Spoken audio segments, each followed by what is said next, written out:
سبحانك لا علم لنا إلا ما علمتنا إنك أنت العليم الحكيم. أعوذ بالله من الشيطان الرجيم. بسم الله الرحمن الرحيم. ثم يتوب الله من بعد ذلك على من يشاء والله غفور رحيم.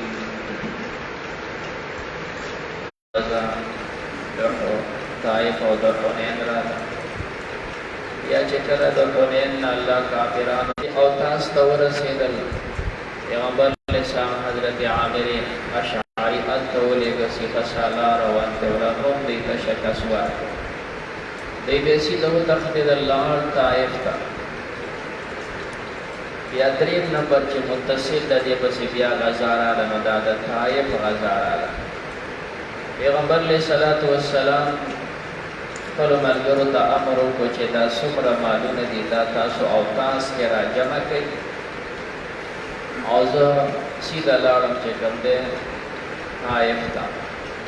دغه وخت کې د عربو دا طریقې وي چې دا ټول کلی د هغې نه به یو لوی دیوال کاو سورې مدینه به یې ورته وی او دا به قلعونه داسې یو به چېرته نه اوسېدل چې داسې خواره واره پراته دي.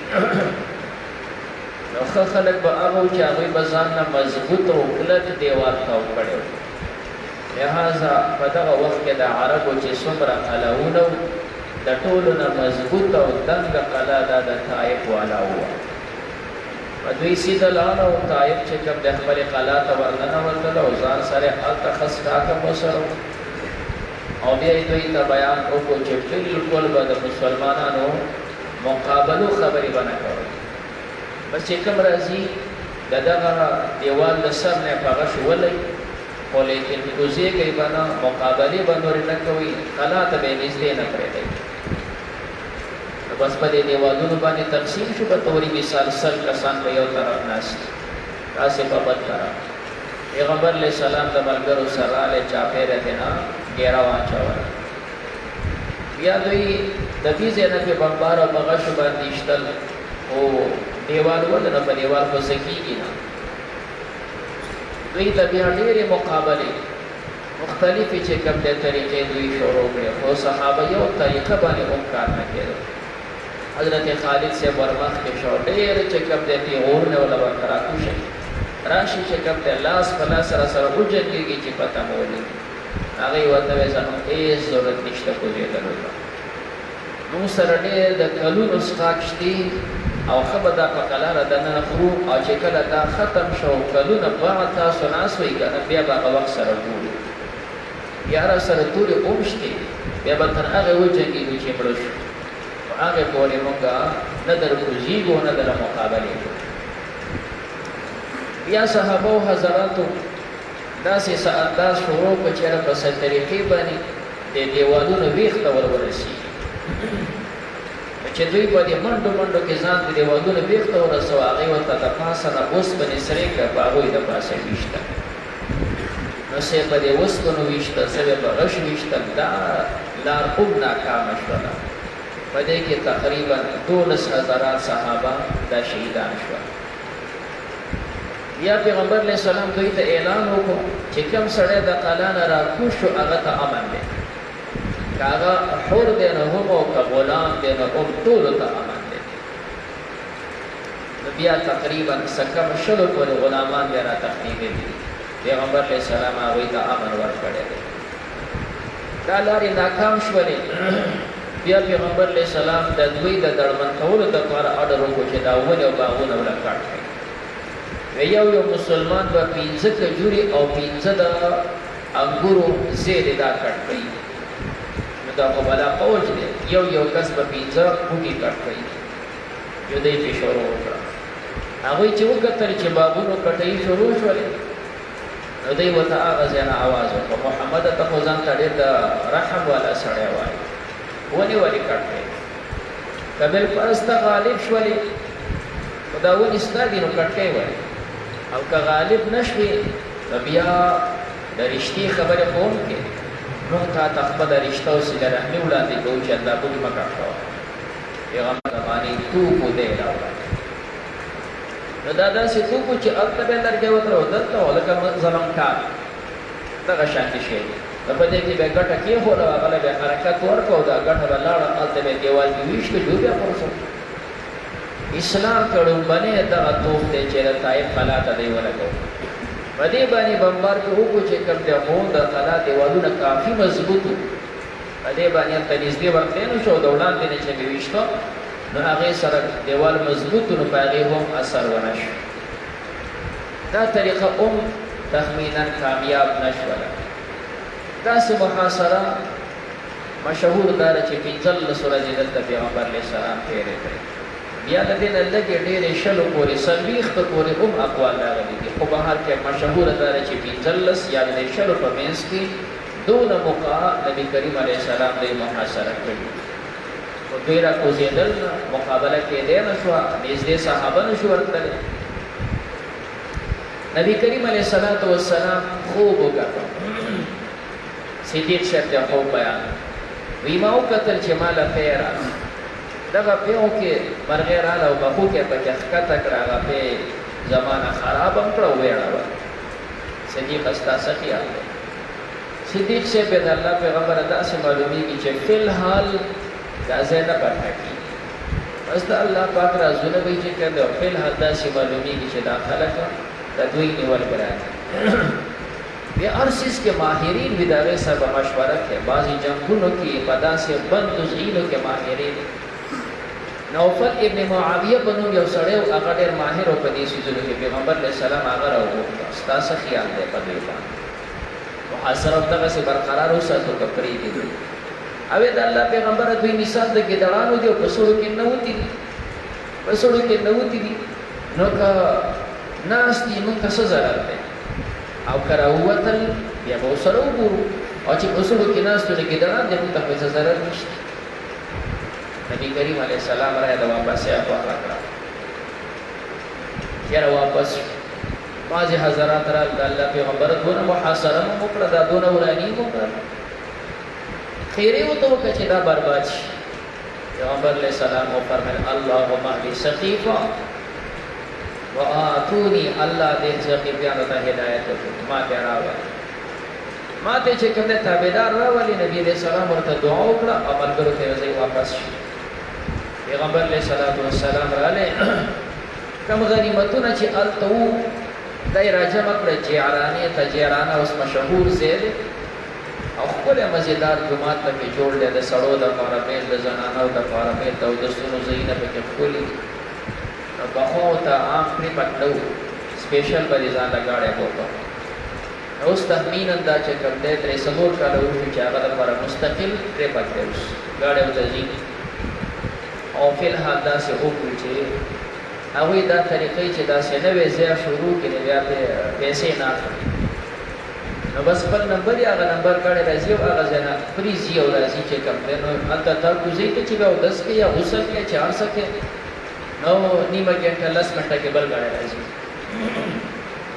نو به هر صورت پیغمبر علیه السلام دلته تمام غنیمتونه را جمع کړه په دې موقع باندې چې کوم غنیمتونه دا 4,000 اوقیې زر یوه اوقیه 40 روپۍ 4,000 اوقیې او 6,000 په دې کې ښځې او هلکان او ماشومان او سړي دا قیدیان 6,000 پکې دا قیدیان او 40,000 په دې کې اوښان او د 40,000 نه زیاتې په دې کې ګډې بیزې دا دومره عظیم الشانه غنیمت نبی کریم علیه السلام د دوی تقسیم شروع کړو دغه دی چې د طایف یو وفد راغی 1400 کسانو باندې مشتمل وفد راغی یره چې موږ ایمان راوړو خو زموږ دا مالونه او زموږ دا ښځې موږ ته واپس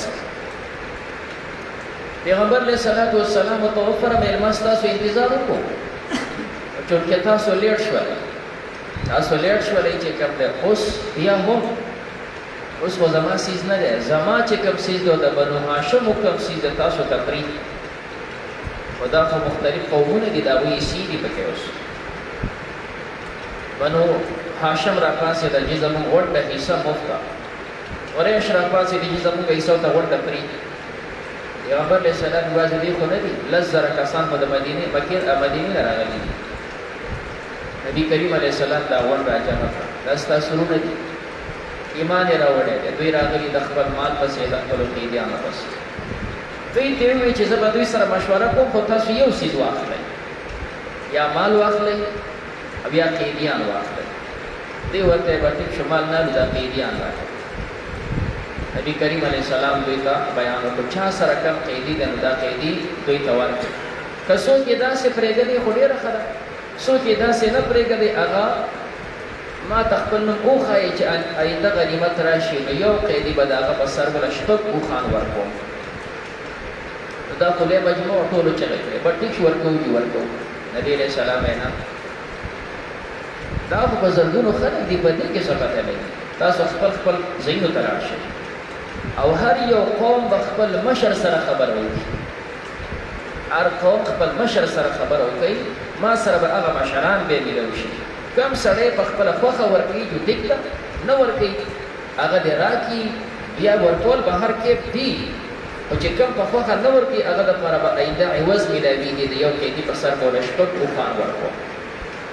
او چې که څوک یې داسې پرېږدي نو د هغې طبیعت دی. چند کسانو نه علاوه ټولو بیا پرېږدي. دوی ته قیدیان واپس کړل. همدوی قیدیانو کې بیا روایت مختلف دي. د نبی کریم علیه السلام دا خو بنو سعد همدغه طایف نه په 75 کیلومتره کې دا بنو سعد پروت دی. دا طایف ته چې ورسېږي بیا مخکې باها سړک دی چې کوم دی نو هغې باندې 75 کیلومتره کې هغه ځای دی چې کوم ځای کې پیغمبر علیه السلام د ماشوموالي ژوند تېر کړی دی. نو دا د پیغمبر علیه السلام رضاعي ماماخیلي ام وه بنو سعد، دوی پکې هم دي.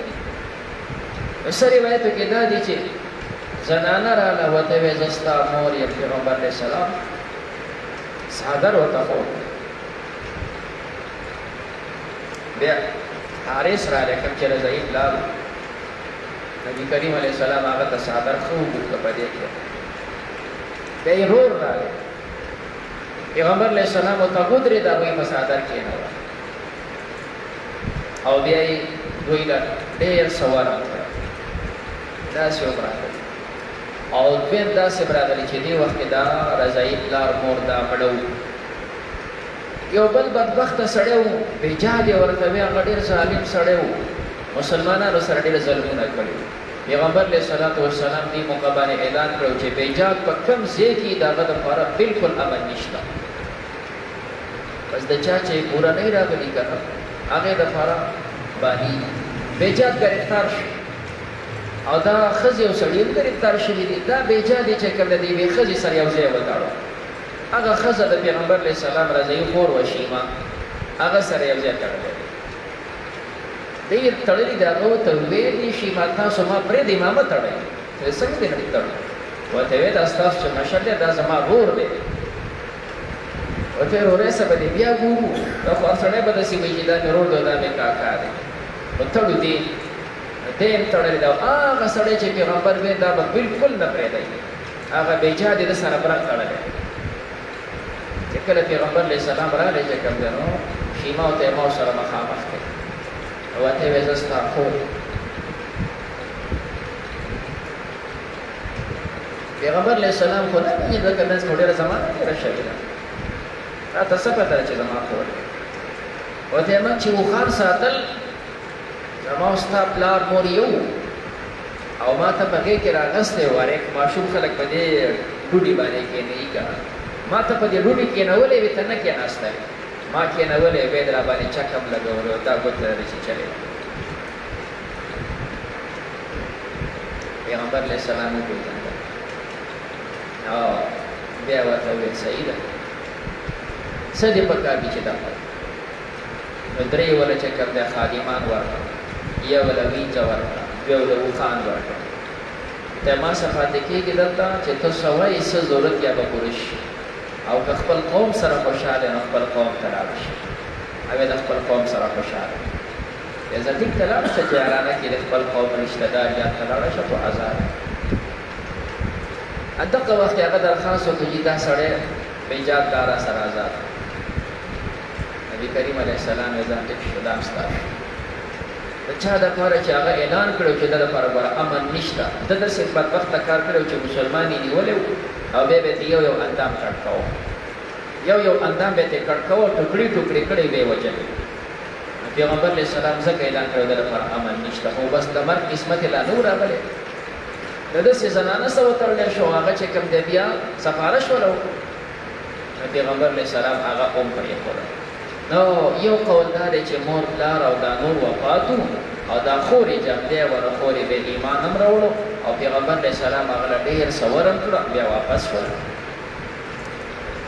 دوی چې واپس شول دا کم مال چې پاتې شو دې موقع باندې د مکې خلک چې څومره پیغمبر علیه السلام یو راوړو دا ون ولاړ دي بې شمېره مالونه ولاړ دي په زرګونو مال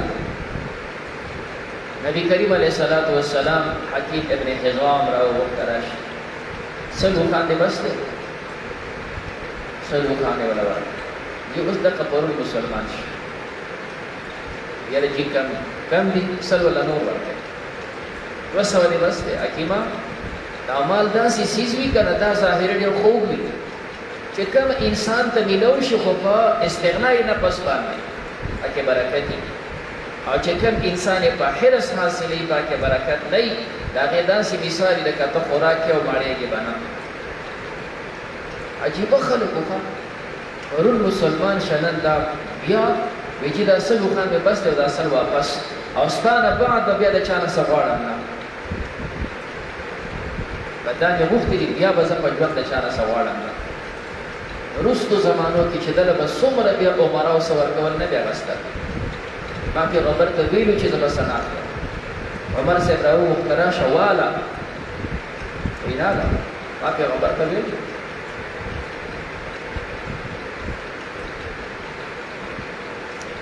حضرت عمر صاحب ورته فتنالې نه ته ګواهان بیا مقرر کړه تاسو ګواه شئ چې ما حکیم ته خپله حصه ورکوله خو حکیم نه اخلي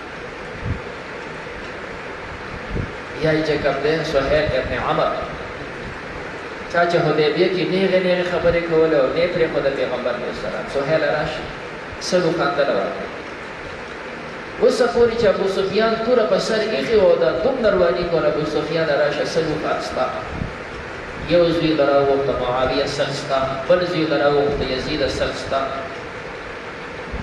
داسې مورخینو 57 حضرات یې لیکلي چې دا 57 هغه خلک وو چې دا هغه لوی غټایټ وو نو چا له دا 100 خان چا له 50 خان چا له چې کوم دی 100 ګړي داسې ورکړي یو شاعر دی داس چې کوم دی راغلی پکې 80 خان ورکړه پکې یو 2-3 شعرونه وي وایي زه ډېره څه کم یم وایي ښه دله سل پوره کړي دله پکې سل ورکړي نو 57 کسان داسې وو چې هغوی ته داسې ډېر مال ورکړی شو صفوان ابن امیه هغه امیه بچی دی کافر صفوان په دې موقع راغلی ایمان نه دی راوړی و راغلی د پیغمبر سره ګرځي مقصر مختلف اقوال په ده کې راغلي یو قول داسې راغلی چې ده به صرف دا څاروي ساتل دې ته به کتل چې دا لا څومره مال دی که چا وي 1000 نه بره ګړي ویزې دا ورکوټی څیز نه دی او څلېرې زره اوښان ځان سره وایي چې کوم د محمد ډېر مالداره شو ډېر غټ مال پیغمبر علیه السلام چې وولیده ورته صفوانه څه دي ویل ډېر غټ مال دی ډېر غټ مال دی او هغه غر د پښکري او دا غر په دې منځ کې څومره ګړي ویزې دي اوښان دي څومره اسونه دي دا دې ورته دا غوړ ستا دا ټول ستا اشهد ان لا اله الا الله اوس دې منم چې د الله پیغمبر یې ځکه چې دومره زړه بغیر د پیغمبر نه بل کس نشي کولی ما دنیا کتلې ده یو سړی څومره مالدار چې کوم دی او دومره نه په چا کې دی دا صرف د پیغمبر نه چې دا دومره مال یو سړي ته ورکړي او دشمن ته دې ورکړي بیا په سچه مسلمان شي د زغرې اغستې وي چې کوم دی امانت د جنګ لپاره پای کې بیا څه زغرې ورکې شوې نبی علیہ السلام تاوان اخلي وی دا هغه وخت بل شانتي چې ما درکولې اوس بل شانتي خو هغه صفوان نه مخه نو دا خدای ته د سر نه مال ورکړی بیا دا باقي مال زید بن ثابت څخه پیغمبر علیه السلام ورته دا اوش مې رسونه مال پاتې شو دا چې کوم پاتې شو نو به حساب وکولی نو بیا یو کس ته 4 اوښان ورکول او یا به ورته 40 ګډې وریجې ورکولې. دا چې کوم عام غازیانو دوی لپاره 4 اوښان یو کس لپاره 4 اوښان لري او ټیکه او که 40 ګډې وریجې دا تمامي چې کوم د قریشو ته ورکړه او دغه نو خلکو ته ورکړه. په دې باندې تقسیم شول. انصار حضراتو ته اسم ورکړه. بعضې حضراتو باندې دا وی عجیبه ده. نبی کریم علیه السلام چې مدینې ته راغلی موږ خو د اوبو نه تورې کوزې کړي نه دي او د دې خلکو په وینو باندې خو پرون زموږ تورې راغلي او ټول مال هغې واغسته موږ داسې پاتې شو. پیغمبر علیه السلام خبر شو وی انصار غونډه جمع کړه ټولې را جمع کړه ورته انصارو تاسو ته یاد شي غریبانان وایي ښه الله زما په وجه مالداره کړی. تاسو ته یاد شي مدینه کې څومره ذلیله خلک وایي د اسلام په وجه الله تاسو له عزت درکړ. تاسو ته یاد شي څومره دشمنیان وایي د اسلام په وجه الله تاسو رونه کړی. دوی وایي چې بلکل دا څه شي دا د اسلام په تاسو احسان دی. اوس تاسو وایي څه جواب کولی شئ؟ دی غلی شي چې دې جواب وایي نه ووایي څه جواب مشتي وایي نه چې زموږ جواب نشته. ستاسو د خوا نه به زه ویم چې ستاسو جواب شي. تاسو دا ویلی شئ مسلمانانو په مخ د ځمکه خو ستاسو ځای نه و تاسو له خو ځای موږ درکړو. تاسو لپاره خو پناه نه وه پناه دله موږ درکړه. ستاسو خو چا امداد نه کوو امداد دله موږ وکړو. موږ علما بیا ورته ویل زه د بعضې خبر نه خبره شم تاسو وایئ چې یاره تمام مال دوی ته ورکړی شو موږ پاتې شو. د الله پیغمبره زموږ بعضې قمقله وویلي خو موږ داسې نه دي ویلي.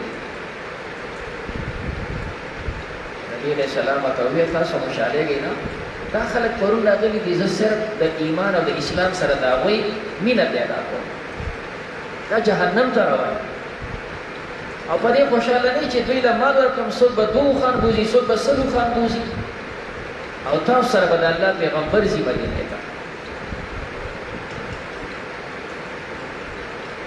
دا ټول انتها خوشحاله شو. ای خو دا خیال چې مکه فتح شو زه پیغمبر علیه السلام پاتې کېږي موږ سره به نه ځي. وته وی زبا تاسو سره مدینې ته ځم که دا نور خلک په یو لار روان شي او انصار په بل لار رواني زه به ستاسو انصارو سره په حقیقت راځم. بیا دې ته دعاګانې وکړه انصارو ته الله د دوی بچو ته د دوی رسو ته دعا یې ورته وکړه. بیا دغه موقع باندې چې غټه صوبه فتح شوه نو دا بحرین اوس چې کوم بحرین موجوده دغه بحرین پیغمبر علیه السلام کاتې ته راشه ولیکه بحرین چې څومره آمدني وي دا به مکمل د انصار وي دا به غونډه دوی سره چې څونه مال راځي صرف انصار وي. دوی ورته د الله پیغمبره ویل زموږ ضرورت نشته مال بس چې تاسو موږ سره مدینې ته ځئ زموږ مال ته هېڅ ضرورت نشته. وی نه لیکل پیغمبر علیه السلام دوی ته وفرمایل انصارو وروستو زمانه کې به داسې کېدی شي خلک به ستاسو قدر نه کوي نور له به خلک ترجیح ورکړي تاسو له به څوک ترجیح نه درکوي. کېدی شي ستاسو قدر به ونه شي نو تاسو به صبر کوئ. خلکو به نور له ترجیح ورکړي نور له به مرتبې ورکړي تاسو له به هغه مرتبې نه میلاوي خو تاسو به صبر کوئ ان تر دې چې ما سره په حوض کې ملاو شي. یا نبی کریم علیه السلام دا ټول مال خطا دا کم چې پاتې شو هغه پسې نښه کېږي موږ له او ته څوک شته نه نو ورته ویل چې موږ له څوک تېنه څادر راکاږي څوک تېنه سر راکاږي. د پیغمبر علیه السلام نه څادر هم وتښتېده. نبی کریم علیه السلام ودرېده ورته ویل چې دا څونه ونې په دې بیابان کې دي که نه او دونه مال زما سره وي دا به غونډ به تاسو تقسیم کړم زه به نه بخیل یم او نه به دروغجن یم خو تاسو وکړه چې څه هغه ختم شو ما سره نور څه شته نو څه راکړم چې دا مسلې ختمې کړې. پیغمبر علیه السلام بیا د جیرانې نه د شپې راووتو راغلی مکې مکرمې ته بیا عمره وکړه او واپس د شپې بیا راغی جیرانې ته. اوس خو د مکې نه ډایرکټ سړک ورکړی دی اوس دا سړک نه و د جیرانې نه به تللې صرف ته صرف نه مدینې لار ته بیا به د مدینې په لار باندې بیا راتللې نو د مکې نه صرفه پورې 25 کیلومتر مزل دی. بیا به د هغه مدینې په لار چې 25 کیلومتر لاړې صرف ته بیا به د صرف نه راتاو شولې جیرانې ته راتللی او ډایرکټ د جیرانې لار نه وه. نو پیغمبر علیه السلام ماسخوتن هم په جیرانه کې او سهار هم بیا په جیرانه کې. کومو حضراتو چې هغې ته خبر و چې پیغمبر علیه السلام د شپې تلې عمره کړې ده او بعضې خبر هم ځکه د شپې مسله وه، مالونه دا تقسیم شول، نبي علیه السلام عمره وکړه او بیا د جیرانې نه ډایرکټ بیا لاړ مدینې منورې ته. په همدې موقع باندې پیغمبر علیه السلام بیا سوچ دی چې مالک ابن عوف ته خبر ورسېږي راشه ایمان راوړه، کوم چې دې حوازنو سپه سالاري کوله مشري کوله، راشه ایمان راوړه او ستا تمام مال به تا ته میلو شي. د ده ښځه بچي دا ټول پیغمبر علیه السلام دلته ترور په مکه کې دا غونډې هلته ولیده. بعضې انسان کې سوچ سمجھ وي چې کوم انسان په خبره پوهېږي هغه ته لږه مخبر که هغه په خبره پوهېږي. بیا پیغمبر علیه السلام ته پته وي دا سړی هوښیار دی په خبره پوهېږي. نو د ده ښځه بچي تمامې ترورو هلته وله ولیږل او مالونه وله هم ډېر کړه.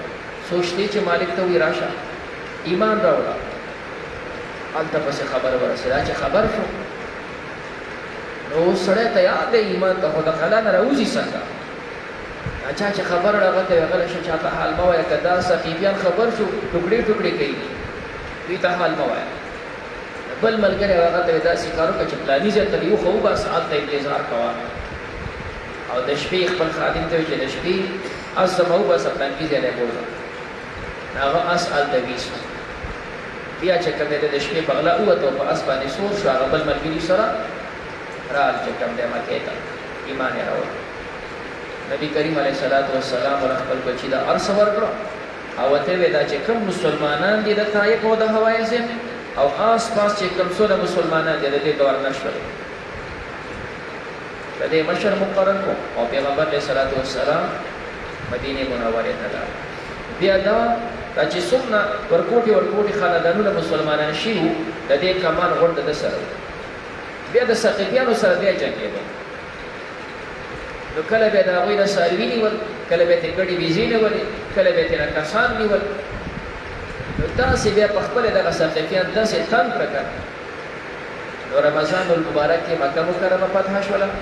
په شپږم د شوال یعنې په شپږم د ورکوټي اختر پیغمبر علیه السلام حنین غزا ته راووته او دا څلېرویشت ورځې دلته ولګېدې. بیا د ورکوټي اختر پسې میاشت چې کومه وه دا نوې شوله د لوی اختر نه مخکې نبی کریم علیه السلام دلته مال تقسیم په دغه میاشت کې دته ذوالقعده ورته وایي. د جیرانې نه عمره وکړه او بیا پیغمبر علیه السلام سیده واپس مدینې منورې ته لاړ. بیا ذوالحجه په دې موقع نبي علیه السلام راغلی دا یې دوی ته حج ارزه پرېښي.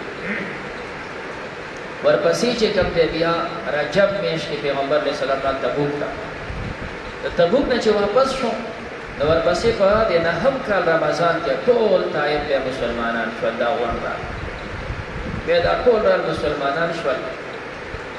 وایي چې اسلام راوړو خو څو شرطونه یې کېښول. یو 3 شرطونه به یو شرط به دی چې الله نه جبه یعنې مونځونه دله نه کوو او دویم شرط به دی چې لا نحشر زکاتونه دله هم نه ورکوو او دریم شرط به دی چې جهاد دله هم نه کوو. دا 3 خبرې وایي چې کوم دی بیا ایمان راوړو. پیغمبر علیه السلام یې ټینګ شو جهاد مه کوو، زکات مه ورکوو او داسې دیني چې په هغه کې دې لمونځ دی لمونځ به کوئ. وجه وله دا وه چې دی خو اوس مسلمانېږي. دا لمونځ داسې څیز دی چې اوس مسلمان شي په ټک به کې دی کې تاخیر شته نه او زکات خو کال پس لازمېږي. د پیغمبر علیه السلام یې زکات مه ورکوي معنی کال پس به بیا ښه سړي شي بیا به ښه ډېر شی ورکوي. اوس دا کال اوس به ایمان لمنځ او جهاد دی نو چېرته به پیدا کېږي اوس خو نشته. نو ځکه دا جهاد مسله او د زکات مسله خو په قلار وه نو ورته ویې ټیک ده او د لمونځ مسله خو فلحال شروع کېږي نو ځکه ورته لمونځ معاف نه کړه. لمونځ به کوئ نو ټیک شو زه لمونځ کوو بیا یې زکاتونه هم ورکول او بیا هر څه کول. نو بیا طایف یو رمضان کې اتم باندې دا مکې غزا شوې ده او په بل رمضان نهم کې بیا د طایف والا په خپله راغلي چې کوم دی تمام بیا مسلمانان شوي. د دې وجې نه د طایف ځمکه ده که نه دې ته عشري ځمکه وایي. کومه ځمکه چې خلک په خپله مسلمانان شي دا ځمکه به د هغوی وي. دې ته بیا عشري ځمکه وایي چې په زور یې واخلي په هغه ټیکسونه لګي. د طایف ځمکه دا عشري ده ځکه دا په زور نه ده اخیستې شوې.